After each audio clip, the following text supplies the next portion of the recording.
Elle ne criait pas, ne pleurait pas, ne suppliait pas. Elle se tenait droite, même enchaînée, même fouettée. Et ce simple geste a déclenché une révolte silencieuse. Nous sommes en 1789, sur une plantation de canne à sucre en Guadeloupe, aux Antilles françaises. Tandis que la Révolution gronde en France, criant liberté, égalité et fraternité, des milliers d'Africains, arrachés à leurs terres, vivent encore sous la chaîne de l'esclavage colonial. Parmi eux, une femme détonne. Elle s'appelle Akoma. Elle vient du royaume Ashanti, en actuelle Côte d'Ivoire ou Ghana. Capturée à l'âge de 28 ans après une embuscade contre le cortège royal qu'elle accompagnait, elle n'a jamais cessé de marcher la tête haute, même enchaînée. Sur l'habitation Beau Séjour, ses gestes, sa façon de parler, son silence aussi, intriguent. Elle ne parle que peu de sa vie d'avant, mais quand elle se tient debout, même face au fouet, elle donne l'impression qu'elle défie le monde entier. Si ces histoires invisibles doivent enfin sortir de l'ombre, abonnez-vous. Chaque clic est un acte de mémoire pour celles et ceux qu'on a voulu effacer. Akoma n'a pas le regard fuyant des captifs brisés. Quand elle arrive à Beau Séjour, enchaînée aux autres, les autres esclaves l'observent. Elle n'est pas comme les autres. Elle tient sa tête droite, regarde les contremaîtres dans les yeux, sans arrogance, mais avec une fermeté royale. On la surnomme vite la reine muette. Elle ne répond jamais aux humiliations. Quand on lui dit de baisser les yeux, elle fixe l'horizon. Chaque matin, à la distribution du travail, elle marche lentement, dignement, comme si elle n'était pas dans une plantation, mais dans une cour royale. Les autres captifs, exténués par les journées, commencent à la regarder autrement. Elle ne parle pas beaucoup, mais elle inspire. Une nuit, un vieil homme lui demande « Tu étais quoi avant ?» Elle répond simplement « Je suis toujours ». Le silence qui suit vaut 1000 discours. Dans les mois suivants, des femmes commencent à marcher comme elle. Des hommes refusent de courber l'échine, même sous les coups. Les surveillants ne comprennent pas. Pourquoi ces nègres se mettent-ils soudain à relever la tête? Akoma n'a pas prononcé de discours, elle n'a pas soulevé aucune arme. Mais son corps, sa posture, sont devenus résistance. Le maître de la plantation, M. Duprat, n'aime pas ce qu'il voit. Pour lui, l'ordre commence par l'humiliation. Et cette femme silencieuse est devenue un symbole qu'il ne comprend pas, donc qu'il redoute. Un matin, il la convoque. Elle entre dans la salle principale, pieds nus sur le sol de marbre. Il la force à s'agenouiller. Elle refuse. Elle reste debout, immobile.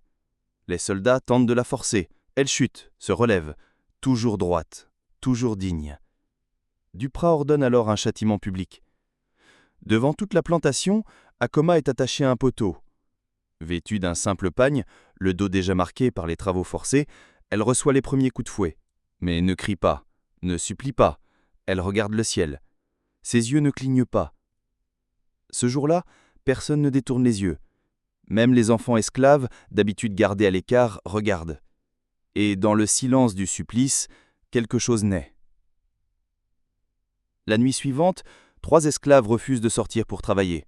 Le lendemain, une femme jette un outil au sol, en regardant le surveillant droit dans les yeux.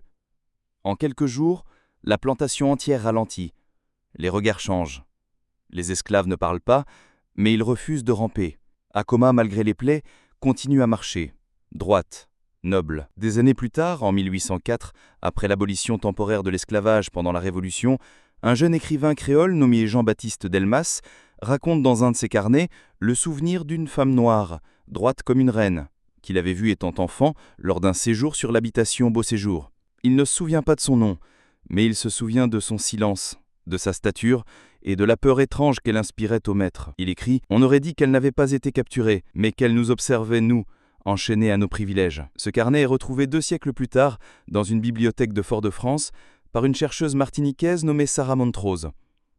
En croisant ce témoignage avec des archives coloniales, elle découvre une liste de captifs originaires de la Côte de l'Or, arrivés sur un navire en 1788.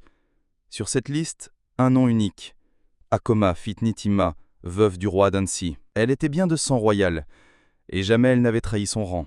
La chercheuse publie son récit sous le titre « La femme qui refusait de baisser la tête ». Ce livre devient un symbole d'émancipation dans les Antilles. Des écoles, des bibliothèques, des rues commencent à porter son nom. Et sur l'ancienne plantation Beau Séjour, une statue a été érigée. Une femme debout, les yeux fixés vers le ciel, les bras ouverts, s'enchaîne. Acoma n'a pas brandi de fusil, elle n'a pas prononcé de slogan, elle a simplement tenu bon, là où tout poussait à se briser. Et dans ce silence, dans cette posture invincible, qu'elle a écrit une page d'histoire. Pas avec de l'encre, mais avec son dos, son regard, sa dignité. Aujourd'hui encore, dans les rues de Pointe-à-Pitre ou les écoles de Basse-Terre, des enfants apprennent que cette femme, qui avait refusé de baisser la tête, ne fut pas oubliée. Elle nous rappelle que la vraie royauté ne dépend pas d'entr'ougne, mais de la façon dont on se tient face à l'humiliation. Il y a des chaînes qu'aucun métal ne peut forger. Il y a des dignités que même le fouet ne peut plier. Si cette histoire vous a touché, likez, partagez et abonnez-vous. Chaque geste est une manière de redonner une voix à celles et ceux qui ont résisté dans le silence. Et rappelez-vous, tant qu'on raconte leur histoire, Acoma reste debout.